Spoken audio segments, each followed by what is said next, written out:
Oi, gente, tudo bem com vocês? Olha, hoje a gente vai conversar com um cliente da Nacionalidade Portuguesa Assessoria, ele que deu uma entrevista pra gente, vai contar a experiência dele de como foram esses últimos anos da busca pela tão esperada nacionalidade portuguesa. Vou deixar ele se apresentar para vocês. Olá, eu sou Marcelo Bastos, eu sou empresário, sou da SizeBay. A SizeBay é aqui em Joinville, Brasil, e também temos uma operação em Portugal, em Coimbra. E hoje eu vou contar um pouquinho da minha história do processo de cidadania em Portugal.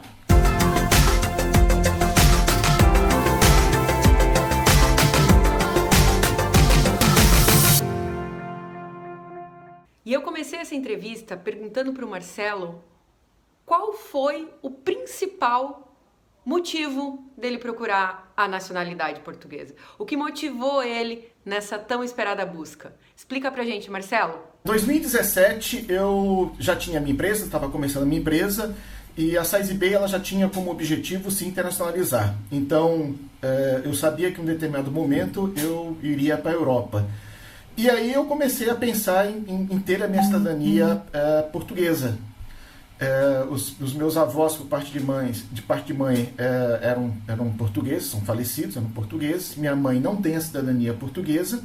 E eu aproveitei uma viagem em 2017 para Portugal e, através de um advogado de Portugal, eu iniciei o meu processo de cidadania, pedindo a cidadania como neto, né, a partir de neto, e já mostrando algumas documentações ali da abertura de empresa que eu estava fazendo em Portugal.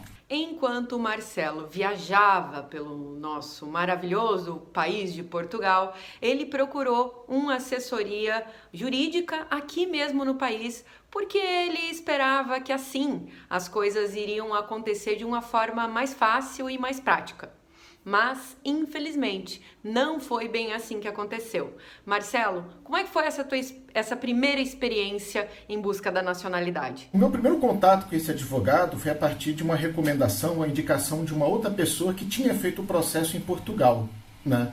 E essa entrevista que eu tive com esse advogado, ele solicitou as informações, a certidão de nascimento do meu avô, a toda a documentação, enfim, que eu tinha, conta bancária, uma informação também que eu tenho um cunhado que mora em Portugal, uma carta de recomendação. Enfim, ele me orientou a respeito da documentação que eu deveria enviar para ele, né? E, como eu disse, como eu aproveitei a viagem em Portugal, eu preparei essa documentação e entreguei pessoalmente para ele em Lisboa. Foi quando ele recebeu essa documentação e disse para mim que o processo seria bastante rápido, porque a documentação estava bastante completa. A certidão de nascimento do meu avô, que na verdade não é a certidão de nascimento, mas enfim, é o batismo, né? Que na época era o batismo. Eu conseguia o batismo do meu avô. Ele falou que estava perfeito, completo, e que no prazo máximo de 3 a 6 meses a cidadania para mim ia ser confirmada.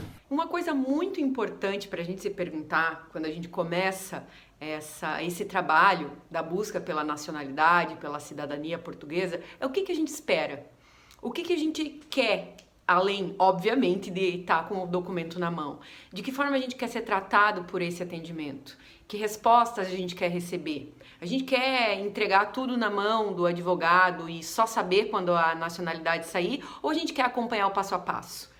O Marcelo vai explicar pra gente, eu tenho certeza que você, que também tem essas mesmas expectativas, espera por respostas. Antes do Marcelo contar essa parte da história pra gente, eu tenho um pedido pra você. Se inscreve no canal para continuar recebendo nossos conteúdos, curte esse vídeo se você gostou e manda um comentário aqui embaixo sobre a sua experiência. Como é que foi pra você? Assim como o Marcelo está contando pra gente, eu também gostaria de ouvir a sua experiência. Enquanto você manda o seu comentário, a gente continua a entrevista com o Marcelo para ele contar mais essa parte da história dele. O processo em si, uma vez que eu mandei a documentação, fiz evidentemente o pagamento dos honorários dele, né? Eu esperava, pelo menos foi isso que eu combinei com ele, que eu contratei, que pelo menos uma vez por mês ele enviasse um extrato do processo, do andamento do processo. Foi aí o primeiro problema, né? Porque necessariamente isso não aconteceu. Eu sempre tinha que cobrar dele uma posição, né? E a posição sempre era que estava acontecendo, que era para ter paciência que ia acontecer. Só que isso passou de 6 meses, foi para 9 meses, foi para 1 ano, e sempre o retorno, que era eu que solicitava, não era ele que tomava a iniciativa, né? Era que o processo estava em andamento. Jamais ele comentou a respeito, olha, o documento foi aceito, entrou em processo, foi recusado, por que foi recusado, preciso de mais uma informação.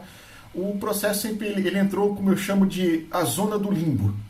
E a zona do limbo é terrível, né? Porque esse processo, eu digo que todos os processos jurídicos eles são complexos, né? Só que esse é mais emocional. E além de ser complexo, ele é emocional. Por quê? Porque você é um objeto que você quer ter a cidadania como um plano de vida. No meu caso, não só para mim, como para os meus filhos, eu gostaria que assim que eles terminassem o ensino médio, já tivesse um processo de cidadania fechado para que eles tivessem oportunidade de estudar na Europa. Então tem uma carga emocional em todo o processo de cidadania muito grande. Eu acho que essa é a primeira... Esse é uma grande característica desse tipo de processo, né? Então, o outro lado, o advogado, ele tem que perceber isso e saber que a pessoa que está pedindo isso, que está solicitando o seu cliente, não é um processo, vamos chamar assim, fiscal, tributário, em que é uma coisa meio empresa, meio frio. É um processo muito humanizado.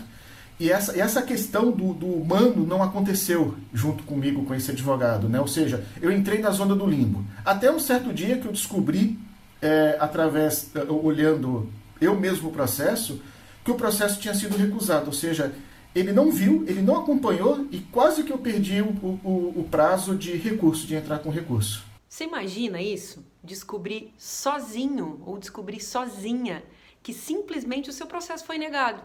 E o seu advogado nem sabia disso.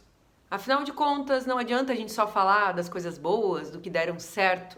A gente também aprende, e muito, com os erros das outras pessoas. A gente agradece esse depoimento que o Marcelo está dando e dividindo com a gente essa experiência dele. Mas qual seria o seu sentimento se descobrisse que tudo o que você vinha buscando acabou não dando certo? Qual foi o seu sentimento, Marcelo? Bom, primeiro o sentimento foi o seguinte, né? Eu tinha decidido contratar um advogado em Portugal, porque imaginei que um advogado em Portugal teria mais acesso ao processo, mais facilidade de andamento com o processo. E isso foi meu primeiro engano. Não é porque exatamente está em Portugal que o profissional tem tanto acesso, né? O segundo momento foi, evidentemente, de decepção com o profissional, né? Porque eu tive que descobrir, eu descobri uma coisa até então que ele não tinha descoberto, ou ele descobriu e não falou para mim, né, por vergonha, enfim, por alguma coisa, mas falhou no processo de comunicação.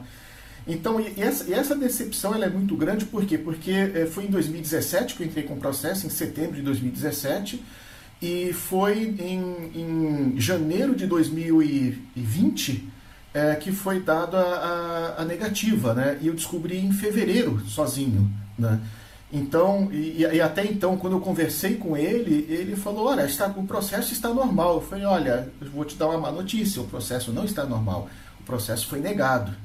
E foi aí que ele acordou para ver que, ou seja, ele estava dando aí que eu percebi que ele estava dando respostas para mim sem olhar o processo, respostas comuns, ou resposta, deixa eu já responder dessa forma e pronto, ele que se dê por satisfeito, né? E aí também eu percebi o seguinte, né? Por erro meu, eu percebi que ele é um advogado que até comentou, eu pedi referências, ele falou que tinha, eu fui indicado, né? Mas na verdade o foco de trabalho dele, quando eu comecei a olhar mais, acompanhar a vida social dele e do escritório de advocacia, o direito dele que ele exercia era muito mais um direito tributário, um direito empresarial. E não exatamente o focado no processo de nacionalidade, que isso também é diferente. Mas o mais importante dessa história foi que ele não desistiu. Ele não esperou, bom, agora não deu certo, então paciência. Não, ele não desistiu porque ele é brasileiro, ele não desiste nunca. Agora sim vem a parte boa. E a gente pediu para que ele contasse como foi essa experiência dele com a nacionalidade portuguesa assessoria, com o Flávio, com a Emma, com todos os profissionais que integram a equipe do escritório e da assessoria.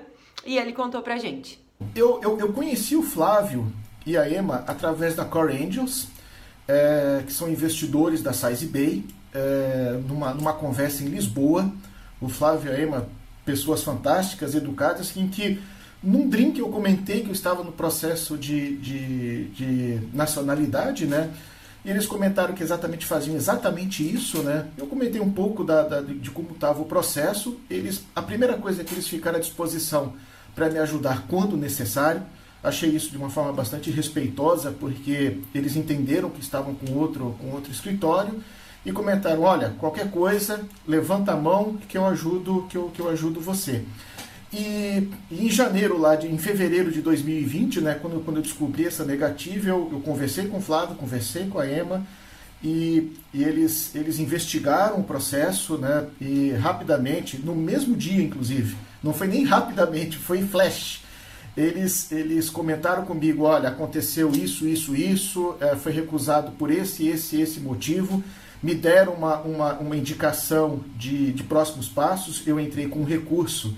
E esse processo também de cidadania estava para o meu irmão e para a minha irmã, que não tem eles não têm a relação que eu tenho com Portugal.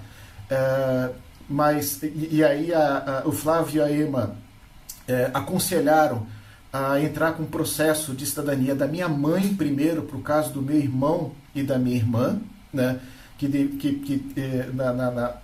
na opinião deles, na experiência deles, teria mais sucesso primeiro obter a cidadania da minha mãe e depois do meu irmão, da minha irmã. E o meu caso, que eu tenho uma empresa aberta em Portugal, eu sou contribuinte em Portugal, eu recolho impostos em Portugal e tenho uma vida, trabalho, eu fico, antes da pandemia, era 2 meses aqui no Brasil e 2 meses em Portugal.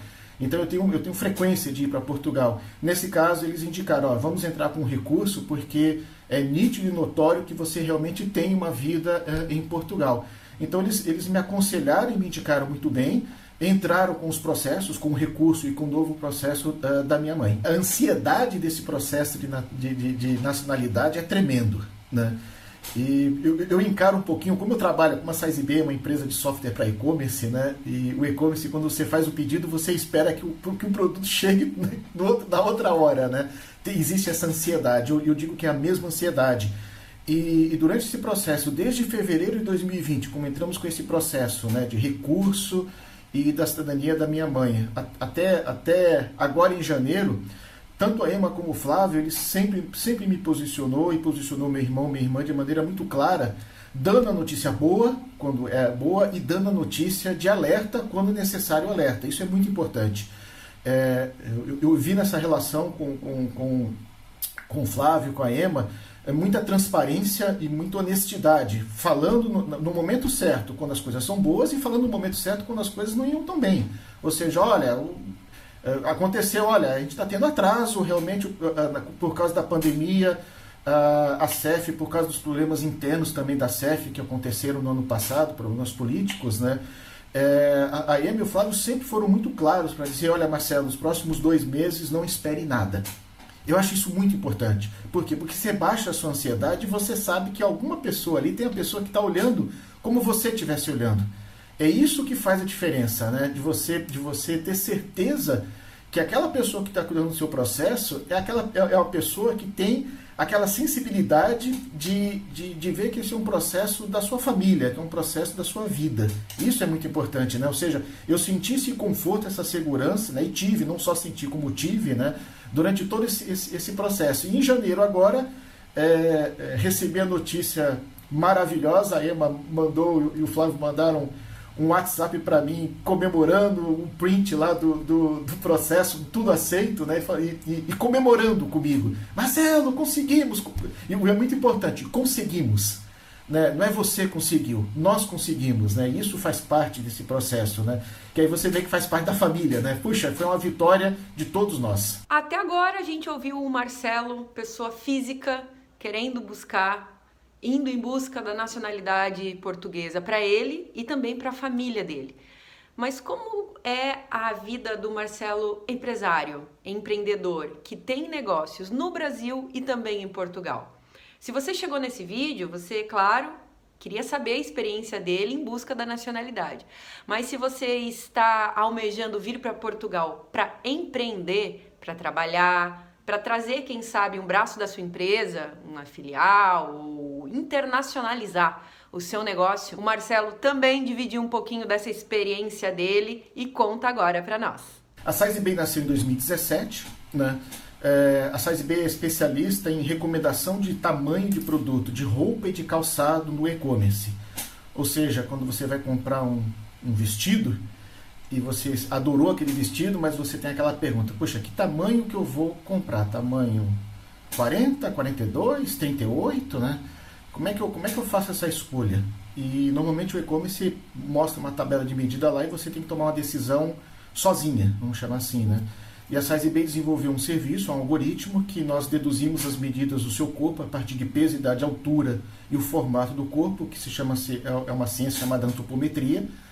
Nós deduzimos essa medida, comparamos com a medida do produto, né, e damos uma recomendação de vestibilidade. Recomendamos um tamanho, olha, compre o tamanho 40 e vai vestir dessa forma. Se você comprar o 42, vai ficar um pouquinho mais solto, por exemplo, na cintura. Porque a escolha do tamanho não é só o formato do seu corpo, mas é o seu gosto de vestir também. Então, no final das contas, o que a gente faz? A gente ajuda e-commerces de moda a vender mais, a tirar a objeção do tamanho, né, do risco de dar abandono de carrinho pelo consumidor não se sentir seguro na escolha do tamanho, e nós atendemos o consumidor final, a satisfação do consumidor final, comprando um tamanho correto, ficando satisfeito e não devolvendo, não trocando o produto, né? Essa ideia, como eu disse, começou em 2017, desenvolvemos o produto aqui no Brasil, já desenvolvemos desde o começo, já pensando em internacionalização, conquistamos o mercado aqui no Brasil. Hoje, e-commerces como Netshoes, Renner, Riachuelo, Marisa, Levi's, Nike usam aqui no Brasil.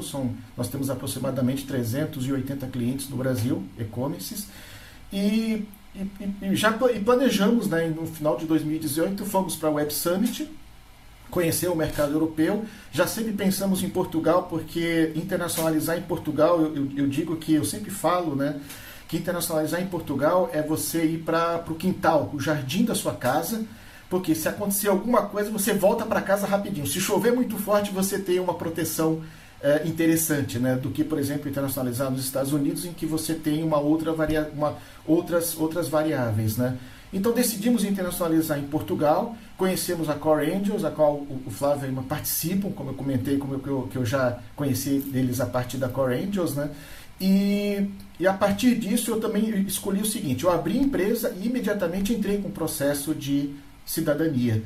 Eu sabia que o processo de cidadania ia demorar e era o tempo necessário para a empresa também amadurecer.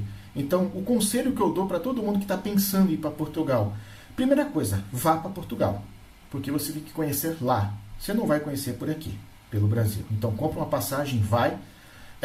Segunda coisa, cerque-se de pessoas boas, de bons profissionais. Então, cerque-se de um contabilista bom, cerque-se de um advogado, porque o contabilista, não é contador em Portugal, é contabilista, né? Em Portugal ele faz a contabilidade, ponto final. Todas as questões com relação à abertura de empresa, aspectos tributários, você tem que ter um advogado lá. Ao contrário aqui do Brasil, que o contador ele faz as duas coisas, né? Então, ou seja, segue-se também de um bom advogado tributarista, empresarial, para abrir empresa de maneira certa, de maneira bastante correta, né? E a minha dica, né? Segue-se também de uma boa empresa que vai fazer o seu processo de cidadania, como já comentei aqui nesse meu depoimento, né? Que são pessoas que realmente vão vestir essa sua ansiedade, essa emoção, né? E essa necessidade da maneira correta, né? Então, ir para Portugal, gente, é fácil, e é difícil também, tem as duas coisas, né? E você vai transformar o difícil no fácil, cercando-se de pessoas boas. Marcelo, muito obrigado. Foi enriquecedor o seu depoimento. Desejamos muito sucesso para você agora com a tão esperada nacionalidade em mãos, que você faça muito sucesso aqui no país, na Europa, nos seus negócios. E você que chegou até aqui com a gente, eu vou te fazer um pedido. Curte esse conteúdo, se inscreve no canal se ainda não se inscreveu, aciona o sininho para você receber as nossas novidades e avisa um amigo seu, manda o link desse vídeo por WhatsApp ou por e-mail, como você preferir, para um amigo que está com vontade, com interesse ou que tem curiosidade de saber como é morar em Portugal ou como é conseguir a tão esperada nacionalidade portuguesa e para conquistar de uma vez por todas e com toda segurança a tão esperada nacionalidade portuguesa. Um abraço para você e até o próximo vídeo.